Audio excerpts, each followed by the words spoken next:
Y luego tenemos el teorema de Weierstrass, que es un poco lo que te he explicado aquí con mis dibujos, que te dice que sea f pues una función continua definida en un conjunto compacto, es decir, cerrado y acotado, es decir, en un intervalo cerrado y acotado, en una zona cerrada y acotada, pues te dice que entonces se verifica que al menos dos puntos x1 y x2, donde f alcanza valores extremos absolutos, es decir, que f, o sea, tiene que haber un punto que sea el más chico de todo, tiene que haber un punto que sea el más grande de todo. Es decir, el teorema de Weierstrass lo que me asegura es que si la función es continua y está definida en un intervalo compacto, es decir, que está cerrado y es acotado, entonces en esa función, en ese intervalo, tiene que haber por narices un máximo absoluto y tiene que haber por narices un mínimo absoluto. Eso es lo que me indica 1 como mínimo. Vale. ¿Vale? Eso es lo que me indica el teorema de Weierstrass.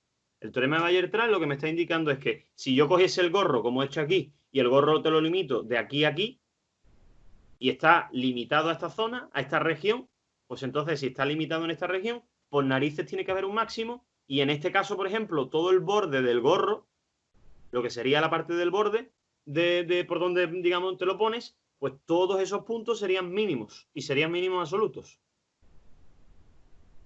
Mientras que la parte superior del gorro sería el máximo absoluto. Vale. ¿Vale? Si cogiésemos el folio, lo que hemos dicho de aquí del folio, que está limitado a una región solamente, es decir, un intervalo que va desde aquí hasta aquí, y ten en cuenta que el túnel o el folio, como quieras verlo, es continuo, es decir, no hay ningún sitio donde no exista el túnel o donde no exista el tubo, el folio doblado, pues en todos esos puntos de aquí arriba serían máximos absolutos y cada una de las líneas, estas de aquí y estas de aquí, serían mínimos absolutos, porque es la parte más baja de lo que sería el folio o la parte más baja de lo que sería el túnel. ¿Vale?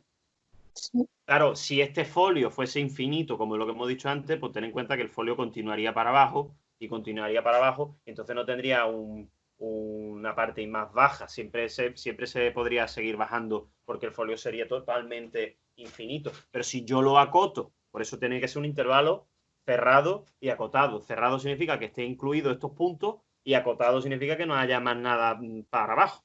Entonces, si yo corto este folio imaginario infinito y lo corto en esta forma, entonces sí tengo parte de abajo y sí tengo parte de arriba. Pues las partes de abajo serían mínimas y las partes de arriba serían máximas. Y además serían absolutas.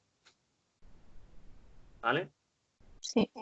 Pues esto es lo que te dice el teorema de Weierstrass. El teorema de Weierstrass te dice que si tengo un conjunto, bueno, si tengo una función continua, que eso es importante, que la función sea continua, de hecho una condición necesaria, tiene que ser continua, si no, no puedo aplicar el teorema de Weierstrass. Y si el conjunto es compacto, es decir, cerrado, que cerrado significa que incluye los valores más extremos, ¿no? Y acotado, es decir, que tiene que tener una parte superior y tiene que tener una parte inferior, pues entonces de esa manera podemos decir que por narices tiene que haber un máximo absoluto en esa función, en ese tramo, y por narices tiene que haber un mínimo absoluto en esa función, en ese tramo.